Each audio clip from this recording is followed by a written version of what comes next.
끔찍하죠. 말씀 읽어보니까. 지난주 우리가 금요일 날 성경을 잘 알지 못하는 사람이 읽더라도 누구나 참 좋은 말씀이라고 하는 신명기 전반부, 우리가 하나님의 말씀을 청종하면 지켜 행하면 어떤 축복을 주시는지 그 부분에 대해서 살펴봤어요. 그 금요일 날 설교를 못 들으신 분들은 유튜브에 들어가서 한번 보세요. 하나님께서 어떤 복을 주시는지. 그런데 그 복을 얻을 수 있는 조건이 하나 있어요. 이게 뭡니까? 여호와의 말씀을 청종하고 지켜 행해야 됩니다. 그러니까 순종의 대가로 주어지는 좋은 일들을 28장, 신명기 28장 앞부분에 나열합니다. 그런데 이게요, 몇 장 되지 않아요. 축복에 관한 얘기는.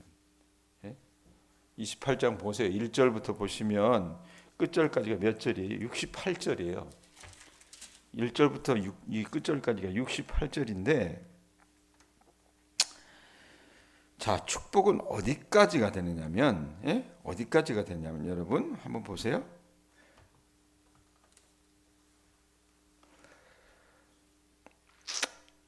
14절까지가 축복에 관한 말씀입니다. 그러고 나서 15절부터 68절까지가 저주로 가득한 말씀이라고 말입니다. 그러니까 순종하면 그 대가로 여러 복을 주실 것이다라고 하는 것은 한 14절 정도밖에 안 되고, 나머지 이 68절까지는 오히려 너희들 불순종하면 이런 참혹한 일들이 있을 거라고 말씀한다고 말입니다. 그러니까 신명기 저자가 왜 이렇게 하냐면 불순종의 대가로 겪게 될 참담한 결과들을 이렇게 그림으로 묘사해 줌으로 인해서 그 백성들로 하여금 어떻게 해요? 가나안에 들어가서 불순종하지 말라고, 그걸 교훈해 주시기 위해서 말씀해 주는 거라고 말입니다. 자, 그리고 오늘 우리가 읽은 말씀은 몇 절부터 봤어요? 36절부터 봤잖아요. 그러니까 15절부터 35절까지가 어제 본문이었어요. 어제 본문이었기 때문에 보지 못했는데 저주 목록 중에 두 번째입니다. 두 번째인데, 자, 만약 이스라엘이 그들의 하나님 여호와의 말씀을 순종하지 아니하여 모세가 명령하는 모든 명령과 규례를 지켜 행하지 아니하면 어떤 벌이 임하느냐, 어떤 저주가 임하느냐. 그게 한번 15절부터 19절 한번 보세요. 15절 19절을 보면, 자, 앞에서 28장 1절부터 14절에 보면 아주 복도 이런 복이 있을까 싶을 정도로 너무 좋은 복을 주신다 그러는데, 반대로 순종하지 않고 하나님께서 주시는 그 모든 말씀들, 그 명령들과 규례를 지켜 행하지 않으면 어떤 저주가 임하는가. 15절부터 한번 보세요. 15절부터 19절까지 한번 읽어봅니다. 같이 읽습니다. 시작.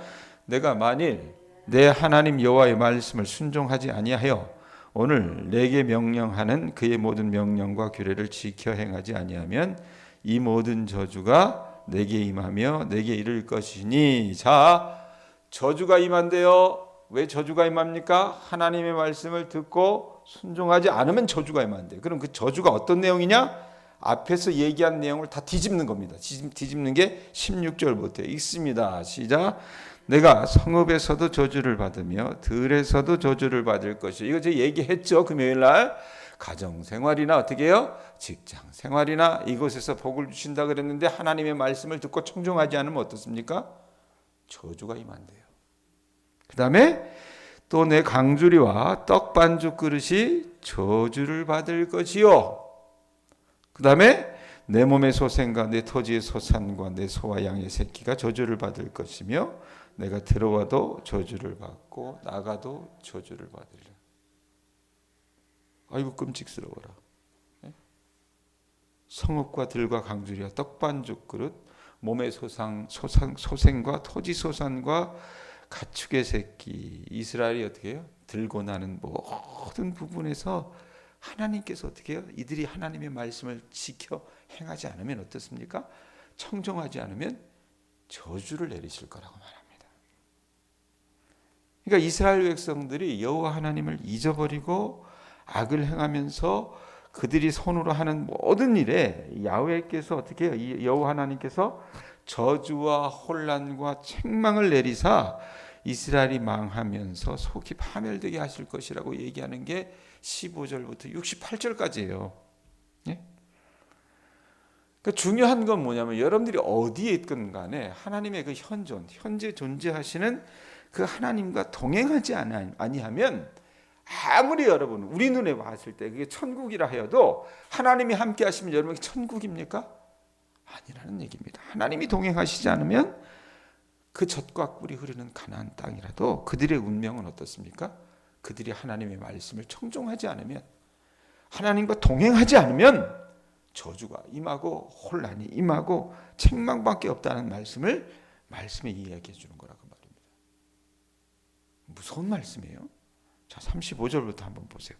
쭉 이어지는데 36절, 37절 눈이 따라가 주시기 바랍니다.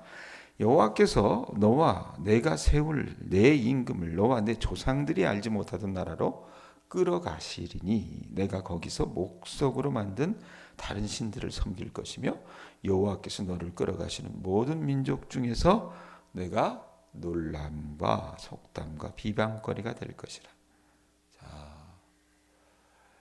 가산이 그냥 완전히 어떻게 해요? 몰락하고 뭐 토지 소산이나 자녀들이 그냥 다 쫄딱 망하고 이 정도만 망하는 게 아니라고 얘기합니다. 거기 뭐라고 합니까? 이스라엘 백성들을 하나님이요 열국으로 유배시키신대요. 네?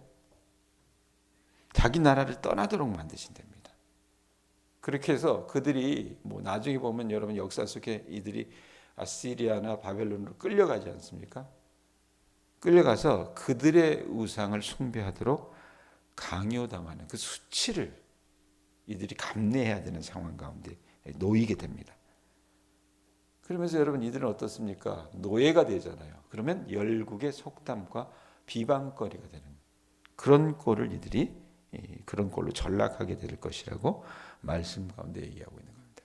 자, 이어지는 38절에서 44절 어떤 일이 임합니까? 자, 한번 읽어보세요. 읽어봅시다. 읽습니다. 다시 읽습니다. 시작. 내가 많은 종자를 들에 뿌릴지라도 메뚜기가 먹음으로 거둘 것이 적을 것이며 내가 포도원을 심고 가꿀지라도 벌레가 먹음으로 포도를 따지 못하고 포도주를 마시지 못할 것이며 내 모든 경내에 감람나무가 있을지라도 그 열매가 떨어짐으로 내 기름을 몸에 바르지 못할 것이며 내가 자녀를 낳을지라도 그들이 포로가 됨으로 너와 함께 있지 못할 것이며 내 모든 나무와 토지 솟아는 메뚜기가 먹을 것이며 너희 중에 우고하는 이방인은 점점 높아져서 내 위에 뛰어나고 너는 점점 낮아질 것이며 그는 내게 구워줄지라도 너는 그에게 구워주지 못하리니 그는 머리가 되고 너는 꼬리가 될 것이라. 백정인 권사님, 내가 구정이 되면 권사님한테 새해 복 많이 받으세요. 이러면 좋죠. 그런데 지금 이걸 어떻게 해요? 거꾸로 뒤집어가지고 저주가 임할 것이며 이러면 어때요? 듣기도 싫은 얘기잖아요. 그죠? 근데 지금 어떻게 하나님이 하나님의 입으로 이들이 하나님의 말씀을 청종하지 않으면 어떤 저주가 임할 것인지 얘기합니다. 뭡니까? 이 사람들의 자녀들도 이방의 포로가 되어서 부모와 생이별을 해요. 가족이 있을 수 있겠어요? 생이별하는데 가족은 해체가 되고요. 그 다음에 임신도 하지 못합니다. 여자들이. 그리고 메뚜기와 벌레 재앙으로 포도와 감람나무의 수확량이 급감하게 됩니다. 동양교회 여기 포도나무 있잖아요. 나 그거 작년에 아주 그냥 여실히 봤습니다. 나무가 저렇게 큰데 왜 포도가 제대로 된 게 하나도 안 열려요. 보니까 오만 벌레들이 갉아먹더라고요. 그런 여러분 재앙이 임할 거라고 말입니다. 그리고 자기들의 땅에 잠시 거주하는 이방인보다 이들이 여러분 원주민으로 하나님께서 그들을 삼아주신다고 해서 이스라엘 백성들을 끌고 들어가셨잖아요. 그런데 순종하지 않으면 그 이방인들보다 더 쇠락해져 가지고 열방으로부터 여러분 말씀해 보면 뭐라고 얘기합니까? 이 44절에 그는 내게 구워줄지라도 너는 그에게 구워주지 못하니. 이게 뭐예요? 그 땅 사람들로부터 빚을 지기만 하는 열등한 민족으로 전락할 것이라고, 어떤 국력의 쇠퇴를 맞게 될 것이라고 말씀 가운데 얘기한다고 말입니다. 우리나라가 이 윤석열 대통령이 이 권력을 잡으면서 그거 아세요? 세계 200위 정도의 소리 말하면 국가 이 어떤 그 마이너스를 갖고 있는 나라가 된 거 10위에서요 200위가 됐어요. 눈으로 볼 수 있는 겁니다. 눈으로. 네? 자, 그런데 보세요. 끔찍하잖아요. 끔찍하잖아요. 그럼 이게 도대체 왜 이런 일들을 하나님께서 허락하실까? 왜 이런 재앙들이 계속 이어질까? 이유를 45절에서 46절에 얘기합니다. 읽어보세요. 있습니다. 시작. 내가 내 하나님 여호와의 말씀을 청종하지 아니하고 내게 명령하신 그의 명령과 규례를 지키지 아니함으로. 이거 기억하셔야 돼요. 아셨어요? 하나님 여호와의 말씀을 청종하지 아니하고, 이 들을 청자 따를 종자라 그랬잖아요. 순종할 종자라 그러지 않았습니까? 여호와 하나님의 말씀을 어떻습니까? 정말로 내게 약이 되는 거라고 생각을 하고 듣고 순종하지 않고 어떻게 합니까? 명령하신 그 명령과 규례 12장부터 26장까지가 그 하나님의 그 명령이라 그랬어요. 그것을 지키지 아니했기 때문에 앞에서 봤던 이 모든 저주가 이스라엘들을 따르고 그들에게 이르러 마침내 그들을, 여러분 말씀해 보면 뭐라고 얘기합니까? 멸하리니.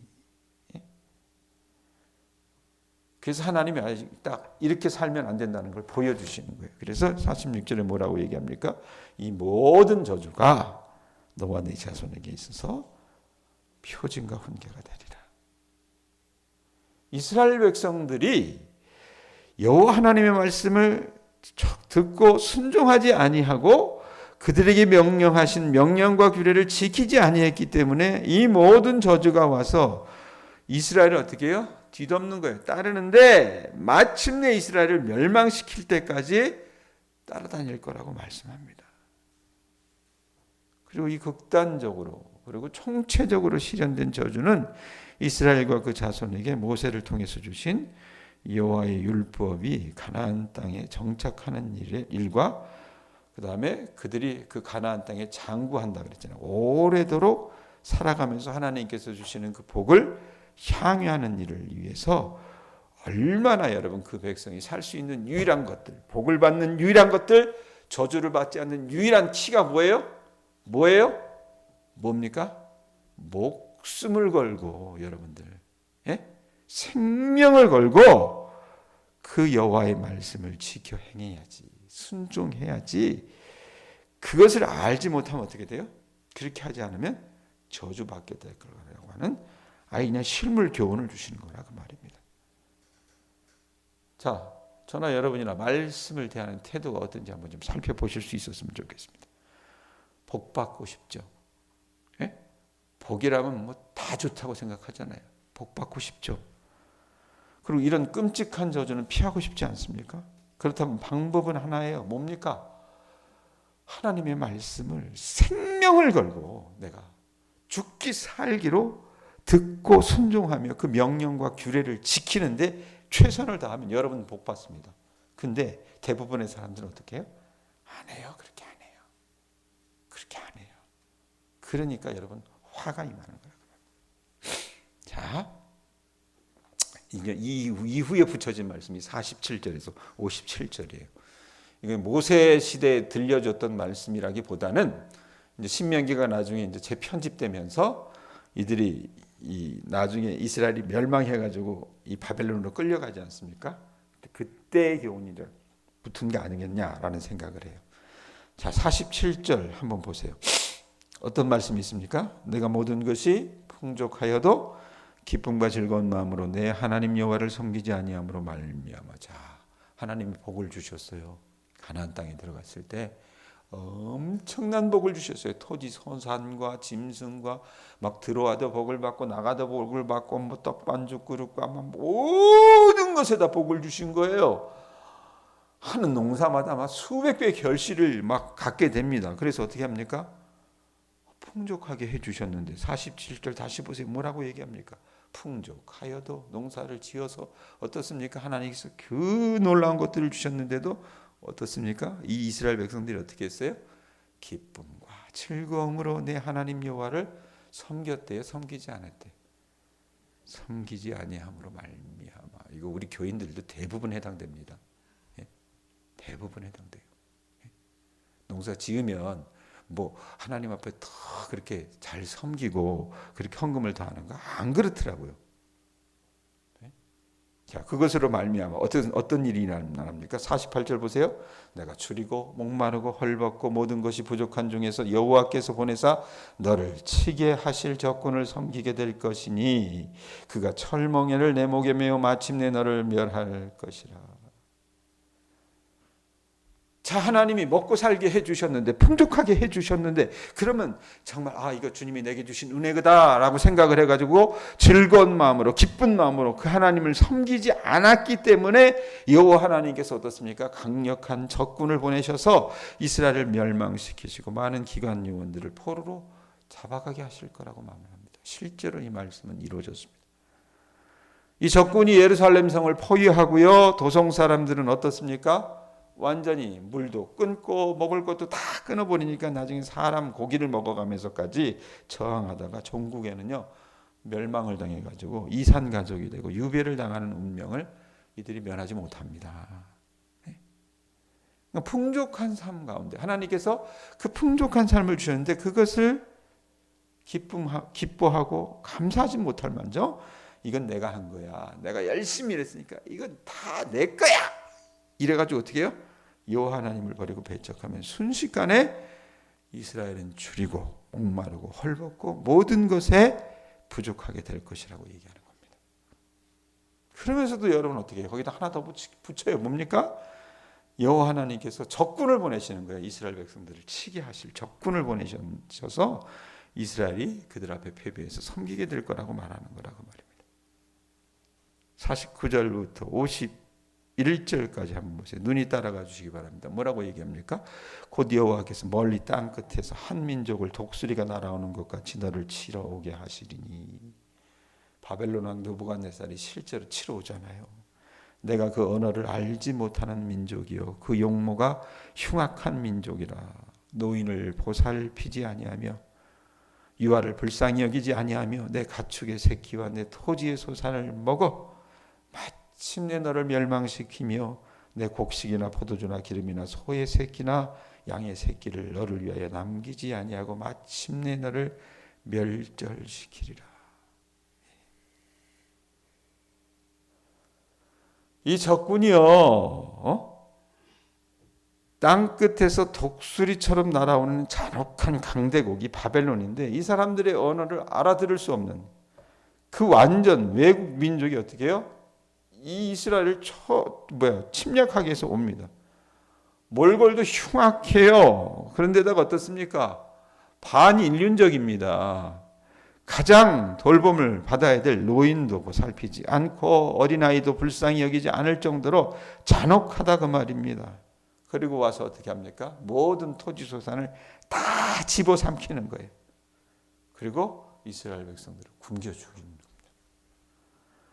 52절에서 56절 보세요. 어떤 일이 벌어집니까? 아주 이게 신랄하게 이 말씀 그대로 응해요. 그대로. 그들이 전국에서 내 모든 성읍을 에워싸고 내가 의뢰하는 높고 견고한 성벽을 다 헐며 내 하나님 여호와께서 내게 주시는 땅의 모든 성읍에서 너를 에워싸리니. 실제로 이 일들이 일어났습니다. 내가 적군에게 에워싸이고 맹렬한 공격을 받아 곤란을 당하므로 내 하나님 여호와께서 내게 주신 자녀 곧 내 몸의 소생의 살을 먹을 것이라. 실제로 인육을 먹는 일들이 일어났습니다. 사람이 어떻게 사람을 먹어? 먹을 게 없으니까 그 짓을 하는 거예요. 자, 어떤 일이 벌어집니까? 저 사람은 그런 일을 하지 않을 것 같은데 보세요. 54절 너희 중에 온유하고 연약한 남자까지도 전혀 그 악행을 저지르지 않을 그런 온유하고 연약한 남자까지도 어떻게 한답니까? 그의 형제와 그의 품의 아내와 그의 남은 자녀를 미운 눈으로 바라본대요. 왜요? 살아야 되겠으니까. 이들은 굶어 죽을 것 같으니까 어떤 일을 저지릅니까? 55절에 자기가 먹는 자녀의 살을 새끼를 죽여가지고 어떻게 해요? 그 자녀의 살을 그중 누구에게든지 주지 아니하리니. 이거 뺏기면 자기도 죽는다고 생각하니까요. 처자식도 없어요. 그러면서 뭐라고 얘기합니까? 이는 내 적군이 내 모든 성읍을 에워싸고 맹렬히 너를 쳐서 곤란하게 하므로 아무것도 그에게 남음이 없는 까닭일 것이며, 아무것도 없으니까요. 때거리도 없으니까요. 이 짓을 한 거라 그 말입니다. 자, 더욱 비극적인 장면 어디에 있습니까? 56절 57절을 보세요. 읽어보세요. 읽습니다. 시작. 또 너희 중에 온유하고 연약한 부녀 곧 온유하고 연약하여 자기 발바닥으로 땅을 밟아보지도 아니하던 자라도 자기 품의 남편과 자기 자녀를 미운 눈으로 바라보며 자기 다리 사이에서 나온 태와 자기가 낳은 어린 자식을 몰래 먹으리니 이는 내 적군이 내 생명을 에워싸고 맹렬히 쳐서 곤란하게 함으로 아무것도 얻지 못함이라. 어떻게 이렇게 끔찍한 일이 벌어져요, 여러분? 이스라엘 사람들 중에 저 자매는 정말 그런 일을 하지 않을 거야. 그냥 천상 여자 하는 여자들 있잖아요. 그런 여자들, 연약한 부녀들도 자기 발바닥으로 땅을 밟아보지도 않았던 그 여인들도 어떻습니까? 자기 남편을 미워합니다. 자기 자녀를 미운 눈으로 바라봐요. 왜? 아무것도 없으니까, 이대로는 굶어 죽을 것 같으니까 말씀해 보면 뭐라고 얘기합니까? 자기 다리에서 나온 태와 애를 낳다가 태가 나오잖아요. 애기뽀가 나오지 않습니까? 그 태와 자기가 낳은 어린 자식을 어떻습니까? 남몰래 먹습니다. 이게 역사 속에서 실제 일어납니다. 자, 여러분, 신명기 말씀 28장 1절부터 14절까지는 너무 좋은 말씀이라고 그랬어요. 자, 그런데 그거 축복은 여러분 어떻습니까? 전체 68절까지 보면은 굉장히 작잖아요. 근데 저주는 굉장히 길어요. 이 말씀 읽어 나가는 것만으로도 참혹하다고 말입니다. 자, 그런데 이거 왜 주시는 걸까? 하나님께서 어떻게 해요? 깨달으라고. 내가 우리 교인들한테 늘 얘기하지만 우리 어머니한테 내가 효도한 건 딱 하나밖에 없어요. 어머니가 갖고 있는 당뇨병을 물려받은 거. 우리 엄마는 나한테 돈은 안 물려주고요. 엄마는 나한테 당뇨병 물려주고 아버지는 나한테 고혈압을 물려줬어요. 그런데 병원에 가잖아요. 가면 제대로 된 의사는 어떻습니까? 환자가 듣고 싶어하는 말보다는 듣기 싫은 말을 하죠. 안 그렇습니까? 그래요, 안 그래요? 이유인즉슨 여러분, 우리 몸의 건강을 위해서 그렇게 하는 겁니다. 그래서 저 같은 경우는 당뇨가 있기 때문에 우리 엄마가 앓는 당뇨는요, 몹시 안 좋은, 질이 안 좋은 당뇨예요. 남의 서방은 어떻게 해요? 부인이 주는 거 잘만 먹어도 그 당이 유지가 되는데 나는 안 그래요. 그래서 늘 제가 한 달에 한 번씩 하면 먹는 것을 줄여라, 운동을 해라, 뭐 여러 말을 합니다. 그런데 여러분 만약에 생각을 해보세요. 내가 내 식대로 사고관을 갖고 있어서 이런 마음을 품는다고 합시다. 저 의사가 저게 지가 뭘 안다고. 내 몸은 내가 제일 잘 알아. 그래가지고 그 다음 날부터 어떻습니까?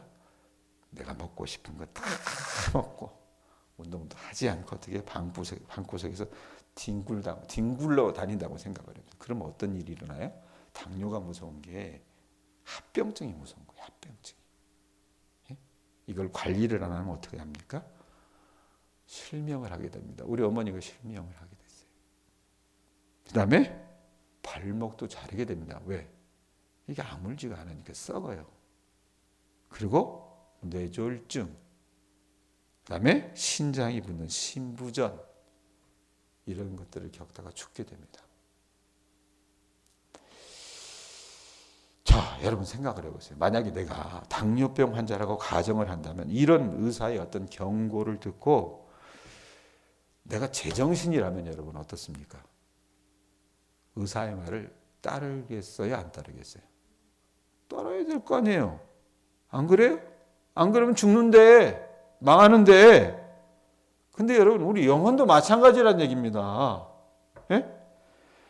아니 육신에 관한 것까지 모두 포함된 일이라 보셔도 무방해요. 오늘 말씀을 가지고 보면 여러분, 그러면 우리가 여러분 어떻습니까? 복 받는 비결, 저주를 안 받을 수 있는 비결은 여러분 딱 하나밖에 없어요. 뭡니까? 오늘 말씀에 있는 거 15절, 45절부터 47절 기억을 하세요. 여러분이 하나님의 말씀을 순종하셔야 됩니다. 예?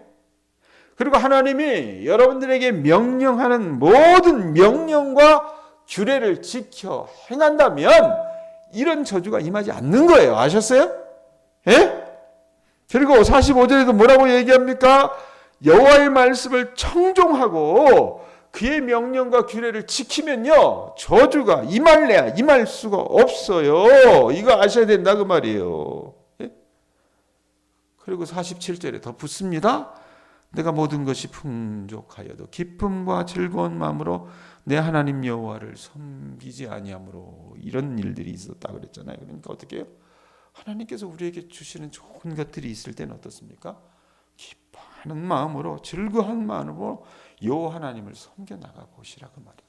그럴 때 어때요? 복에 복이 임한다 그 말입니다. 저 광야 생활 많이 할 때요. 그 다음에 특별히 개척교회 할 때, 개척교회 할 때는 여러분 그 교회가 제가 살아갈 수 있는 생활비 전체를 안 줘요. 그럼 어떻게 해요? 생활이 어려우니까 헌금을 줄여야 되잖아요. 헌금을. 예? 그런 유혹이 굉장히 많이 오거든요. 애가 등록금을 내야 될 때가 온다 칩시다. 예? 뭐 대학을 다니는데 책을 사야 되는 책값을 줘야 된다 칩시다. 여러 가지 일들이 있는데 그때 그런 유혹이 와요. 근데 그때 개척하면서 하나님께서 저에게 가르쳐 주셨던 원칙은 딱 하나예요. 수입이 줄더라도 이 나머지 부분들에 대해서 우리가 헌금을 줄이지는 말자. 그게 여러분 힘든 일이죠. 힘든 일이죠. 근데 하나님이 어떻게 하셨는지 알아요? 내가 그렇게 하나님 앞에 우리의 어떤 헌신과 하나님을 섬기는 것들을 표현했을 때 하나님은요 우리를 굶게 하시지도 않았고요 우리를 비난하게 하시지도 않았습니다. 그 믿음은 여러분 괜히 갖고 있는 거 아니에요. 여러분의 믿음을 한번 시험해 보라고 말입니다. 그거 안 하니까 어떻게 해요? 이 모양 이 꼴로 사는 거라고 말입니다. 예? 말씀 듣고 이 준엄한 말씀을 여러분들이 듣고 이러다가 나도 망할 수 있다는 걸 깨달으시고 그 말씀을 청종하며 그 말씀을 지켜 행하는 주님의 자녀들 되실 수 있기를 축원드립니다. 그래야 살아요. 그래야. 그런 은혜가 임할 수 있기를 바랍니다. 기도합니다.